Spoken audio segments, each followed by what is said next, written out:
बहिना है की कह जा सके आज 3 दिन तक हम कह के चाहे आप तो हम कुछ कहे के मने नहीं था तो 3 दिन से कह जा 10 दिन भ गेल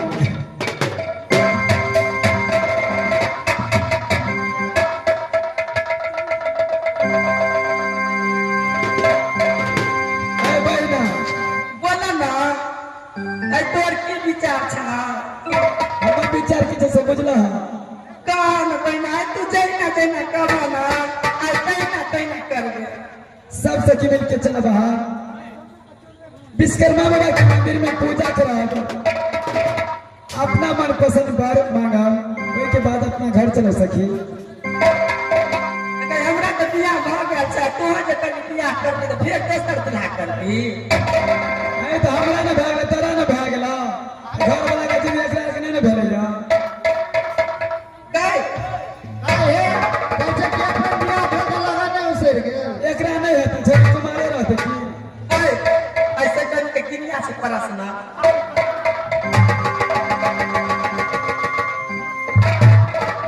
ऐसे ना जवान पूजा करेला गए बहना गए हम तो जगह तोरा जगह पूजा करैला लेकिन गए पूजा के कहै छै कथी गए पूजा करके बुझती की है छा कथी है छै गए आके सुंदर घर बना है तो सुंदर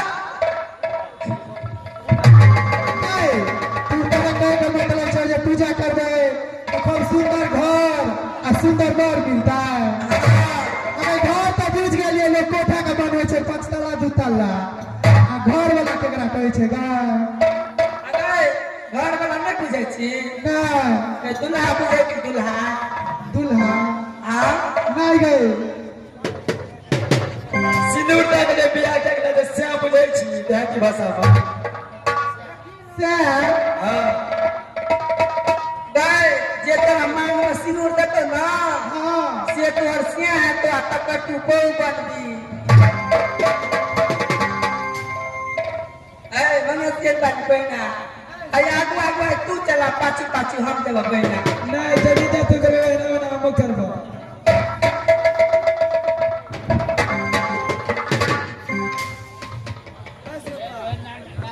चलो सखी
हाय बहना, हाय बड़ी वाली है।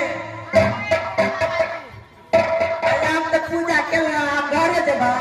हाँ है जबै ना जब बतावे ना मुरली में बुझला बड़ भारी मेला लगे छे विश्वकर्मा पूजा बुझला बहना। हाँ है बहना एक कभी आई से नाचिया चाला रतल के बुझला। चलो ना देखे लो भाई 5 से 6 गो डांस कर से चलो ना छकरबाजी देख लेबा चलिए भाई। चलो देखे लो आवा ना हाँ है जबै ना आ तब तू बार से सखी के घर चल जेबे। हाँ है आय मंगेशियर वाली गाय बछड़ी वाली की कहै छ बोहर वाली की कहै छी सुनन कहै छ कहा ना तो तो दुलाया छ त पाइ दे त हमरा त दुलोर नै छ के पैसा दे आय यहाँ मेला में दुल्हा खोज देब तोर है। है शराबियर मिल जा शराबियर नहीं करबे अच्छा करबे संस्कार बा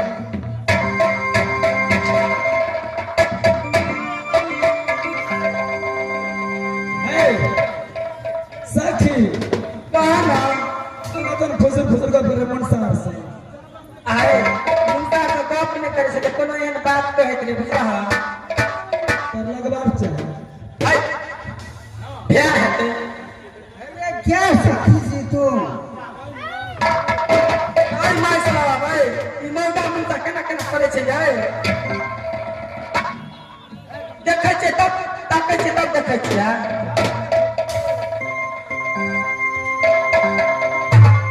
गाय बछड़ी वाली आगे बोहर वाली कहे ना की है छी तोरा घर जबी ना चल